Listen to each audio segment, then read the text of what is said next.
नमस्कार, मैं हूं फरहान।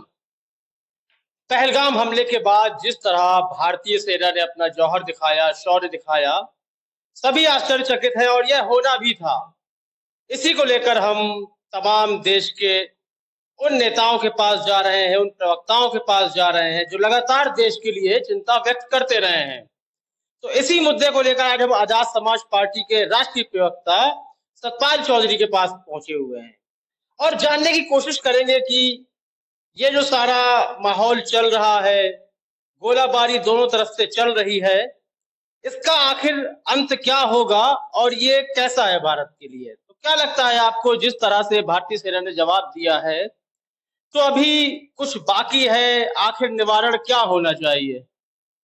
देखिए, जो भारत की सेना की तरफ से जो जवाब दिया गया है उसमें बहुत सारी चीजें हैं। पहलगाम में जो हमला हुआ उसकी जांच होनी जरूरी है। और जिस तरह से भारतीय जनता पार्टी के लोग, आरएसएस के लोग अपना बैनर लगा के और ये क्रेडिट लूट रहे हैं, ये देश के साथ नाइंसाफी है। हम देश के लोग हैं और राष्ट्रीयता के बीच में इस तरह की बात नहीं आनी चाहिए, क्रेडिट लूटने की बात नहीं आनी चाहिए।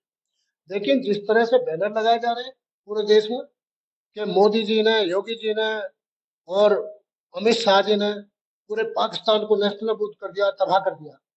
हम कह रहे हैं पहले जांच करो कि वो कौन लोग थे जिन्होंने पहलगाम पर हमला किया। उन आतंकियों की, वो हमारे देश के थे, विदेश के थे, पाकिस्तान के थे, कहाँ के थे, उनकी जांच होनी, वो जिंदा मुर्दा बरामद होने चाहिए। और इस मुद्दे पे, राष्ट्रीयता के मुद्दे पे किसी भी प्रकार से क्रेडिट लूटने की बात नहीं होनी चाहिए। आज हम कह रहे हैं भाई आपने ठीक है अटारी बॉर्डर बंद किया, लेकिन अहमदाबाद का बॉर्डर क्यों बंद नहीं हुआ? गुजरात से क्यों अभी तक भी व्यापार हो रहा ये? और क्यों अडानी अब भी बिजली सप्लाई कर रहे हैं वहां पे पाकिस्तान में? ये सवाल है। क्यों अभी तक भी हमारे रेजिमेंट बहाल नहीं हुई है? क्यों अभी तक भी जो मांग कर रहे थे गुर्जर रेजिमेंट की, यादव रेजिमेंट की, उन पर क्यों नहीं फैसला लिया सरकार ने? ये भारत की एकता अखंडता का सवाल है। एकता अखंडता पे भारत की सरकार को, भारत के लोगों को एकजुट रहने की तमाम लोग अपील कर रहे हैं, तमाम राजनीतिक संगठन, सामाजिक संगठन। लेकिन सरकार इन चीजों पर गुलमोल हो रही है। एक सवाल एक और का सामने आता है कि जिस तरह एक बार बालाकोट में सर्जिकल स्ट्राइक हुई थी, तो उसका सारा श्रेय प्रधानमंत्री मोदी ने लिया था, उसका उनको चुनावों में फायदा हुआ। तो क्या इस बार भी श्रेय ले रहे हैं? जैसे महाराष्ट्र में देखा जा रहा है कि सभी पोस्टरों में सेना नदारद है, बल्कि प्रधानमंत्री मोदी थल सेना, जल सेना, वायु सेना की वर्दी में दिखाई दे रहे हैं। तो क्या आगामी चुनावों में इसका फायदा बीजेपी को होगा? देखिए, ये राजनीति बहुत खतरनाक है। यदि आप लाशों पर राजनीति करोगे तो ये गलत है। आज सोफिया कुरैशी ने और हमारी बहन जो व्योमिका सिंह ने, उन्होंने लीड किया भारत के इस अभियान को, वो आगे आने चाहिए और सोशल मीडिया पर वो आगे आ रही है। लेकिन जो भारतीय जनता पार्टी के लोग हैं वो युद्ध को अपने चुनावी अभियान के तहत देख रहे हैं, ये गलत है। हम पहले भी, मोदी जी की बहुत क्रिटिसाइज हुई है इसमें कि जब पहलगाम में जब हमला हुआ, हमला होने के तुरंत बाद उन्होंने सर्वदलीय मीटिंग बुलाई, खुद नहीं पहुंचे। उसके बाद विदेश से आए, बाहर आते, विदेश से आते ही वो सीधे बिहार चले गए। और अब जब आपने युद्ध का ऐलान कर दिया, ठीक है, कोई भी आतंकी, कोई भी दुश्मन देश हम पे हमला करेगा, उसका मुंह तोड़ जवाब देंगे। और जवाब देने के लिए हमने कहा कि जवाब देने के लिए अग्निवीर को मजबूत करो, सेना को मजबूत करो, अग्निवीर खत्म करो। क्यों नहीं आप चमार रेजिमेंट बहाल कर रहे हो भाई? क्यों नहीं आप जो यादव रेजिमेंट बनाने की मांग हो रही है, क्यों नहीं आप पूरी कर रहे हो? क्यों नहीं गुर्जर रेजिमेंट को बनाने के लिए आप जो काम कर रहे हो? ये रेजिमेंट बहाल होनी चाहिए ताकि देश मजबूत हो, सेना मजबूत हो। क्यों हेमराज के को और पैरामिलिट्री और भी जो फोर्सेस है उनमें जो जवान शहादत थे, उन पे आप लोग क्यों नहीं उनको शहीद का दर्जा दे रहे हो? हमारी तो ये मांग है, जब आप सेना को मजबूत करोगे, जो शहादत देने वाले लोग हैं उनको आप जब तक मजबूत नहीं करोगे, कैसे देशभक्ति का जज्बा जागृत होगा? 5 साल में कोई जाके अपनी जान बचाएगा कि राष्ट्रपति के लिए काम करेगा? ये तमाम सवाल है जिन पर भारत की सरकार को काम करना चाहिए। और भारत की सरकार के साथ पूरा विपक्ष, पूरे राजनीतिक सामाजिक संगठन खड़े हैं। लेकिन इस बीच में यदि भारतीय जनता पार्टी, आरएसएस, बजरंग दल, विश्व हिंदू परिषद, ये तमाम लोग ये कोशिश करेंगे कि इसको फर्जी राष्ट्रवाद के नाम पर हम इसका क्रेडिट लूट लें और सत्ता में बने रहने की साजिश रचे, तो ये गलत है। क्यों अटारी बॉर्डर ही बंद हुआ साहब? आपने वो क्यों नहीं बंद किया गुजरात का बॉर्डर? आपने महाराष्ट्र का बॉर्डर क्यों नहीं बंद किया? क्या लगता है क्या साजिश है इसमें कि एक बॉर्डर बंद कर देना है और बाकी बॉर्डर खुले रहने हैं? क्या साजिश हो सकती है? नहीं, वो तो कहते हैं ना आपदा में अवसर, आपदा में अवसर ढूंढ रहे। अडानी साहब 1 मिनट में, केवल एक अडानी पूरे देश में, भारत के देश में, और किसी की जरूरत ही नहीं है, ना सेना की जरूरत है ना सरकार की जरूरत है। एक अडानी पूरे पाकिस्तान को 1 मिनट पर घुटने पर ला सकता है। आप बंद करो ना लाइट, बिजली, आप व्यापार करोगे। और आज तो इतनी शर्मनाक घटना करी हमने, अंबानी ने सिंदूर के ट्रेड में मार्क को रजिस्टर कराने के लिए वो गए हैं, वापस क्या ले लिया? नहीं, वापस इसलिए लिया ना क्योंकि देश ने आपत्ति उठाई सिंदूर को। आप इनमें व्यापार ढूंढोगे, देशभक्ति में व्यापार नहीं होना चाहिए। यदि देशभक्ति में व्यापार करोगे तो ये देश खड़ा, इस देश ने बहुत लड़ाई लड़ी है। और इस देश का आवाम, किसान, मजदूर, यहाँ की जनता, यहाँ के हर वर्ग के लोग, सिवाय बड़े राजनीतिक जो व्यापारिक घराने, उनको छोड़कर बाकी लोग भारत की सेना के साथ खड़े हैं।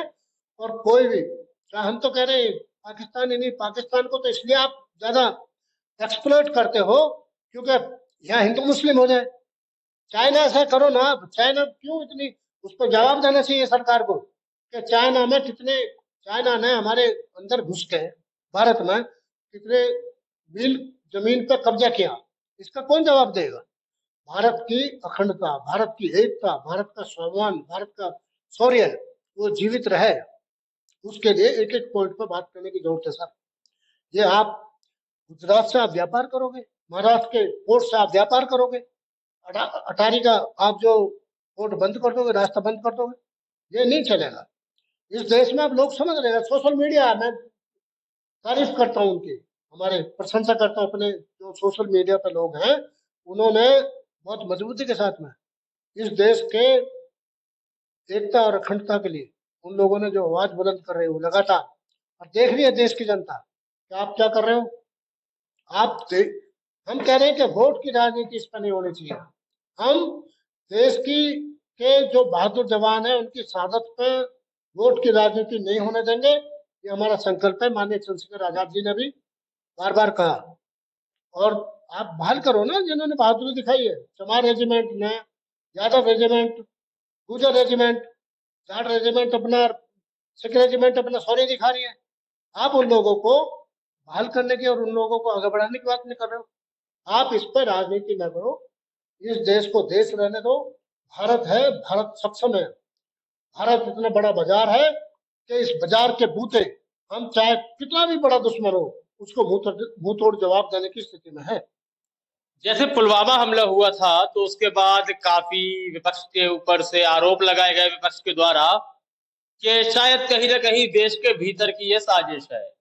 और जब पहलगाम हमला हुआ तब भी ऐसी बातें आ रही थी। लेकिन यहाँ से एक बात में पैराडॉक्स, मतलब विरोधाभास उत्पन्न होता है कि पहले वो धर्म पूछ करके मारते हैं कि हमारे हाथों कोई मुस्लिम ना मारा जाए, हो सकता है, लेकिन अब जो गोलाबारी पुंछ में हो रही है उसमें लगातार मुस्लिम मारे जा रहे हैं। अभी एक धार्मिक गुरु भी मारे गए मुसलमानों के। तो क्या लगता है उस और इस बात में क्या अंतर है कि पहले वो मुसलमानों, पहले वो नाम पूछ कर मार रहे हैं, अब तो वह कोई नाम वगैरह नहीं पूछ रहे हैं? तो क्या लगता है आपको? हमें लगता है कि जो पहला जो हमला हुआ वो लगता है कि वो प्रायोजित था, पहलगाम पे जो हमला हुआ। और अब जो हमला हो रहा है वो अब दो देशों में युद्ध छिड़ गया। तो उसमें दो देशों में जब युद्ध छिड़ा है तो वह कुछ नहीं पूछा जा रहा, वो कहां से पूछेंगे? बिल्कुल बिल्कुल। तो ये साफ होना चाहिए। इससे ये संकेत जा रहा है कि इस देश की सरकार ने, कुछ हमारे जो मिलिट्री के लोग हैं वो बता भी रहे हैं, जो इनपुट आ रहा है वो ये आ रहा है कि हमें रोका गया था, सेना को रोका गया था, खुली छूट नहीं दी गई थी। और प्रधानमंत्री जी ने ये स्वीकारा कि हम खुली छूट दे रहे हैं। इसका मतलब पहले खुली छूट नहीं थी। तो ये इस तरह से देश पे और राष्ट्र पे, भारत पे हमला होगा और उस हमले को आप, सादत को, सेना के लोगों को, नागरिकों को आप ढाल बनाकर वोट की राजनीति करोगे तो ये ठीक नहीं। और मैं अपील करना चाहता हूँ भारतीय जनता पार्टी के लोगों से, और जो विश्व हिंदू परिषद के लोग हैं, बजरंग दल के लोग हैं, उनसे अपील करना चाहता हूँ कि इस राष्ट्रवाद के नाम पे आप वोट की राजनीति ना करो। ये बहुत खतरनाक है। हम भारत एकजुट है। भारत की स्वतंत्रता, भारत की अखंडता, भारत की एकता पहले है, बाद में आपकी राजनीति है। आप अपने बैनर लगाकर जिस तरह से अभियान चलाए हुए हो, ये बहुत नकारात्मक, बहुत गलत है। इसको भारत के लोग बर्दाश्त नहीं करेंगे। बहुत बहुत धन्यवाद। तो कोई भी हमला हो, उसमें कभी भी सेना के ऊपर सवाल नहीं उठाया जाता, चाहे वह पुलवामा के बाद सर्जिकल स्ट्राइक हो या मौजूदा समय में जो हमले हो रहे हैं ऑपरेशन सिंदूर के तहत, सेना पर सवाल नहीं उठाया जाता। लेकिन यदि कोई कहता है कि सत्ता पर सवाल ना उठाओ तो वह अंधभक्ति है, ऐसा मेरा मानना है। आपका क्या मानना है? कमेंट सेक्शन में अपनी राय अवश्य दें। कार्यक्रम को लाइक और शेयर करें, चैनल को सब्सक्राइब करना बिल्कुल भी ना भूलें। तब तक के लिए इजाजत दीजिए, धन्यवाद। देश और दुनिया की खबरों से अपडेट रहने के लिए आप अभी तक न्यूज चैनल को सब्सक्राइब करना ना भूलें और साथ ही हर न्यूज का नोटिफिकेशन पाने के लिए बेल आइकन को भी दबाएं।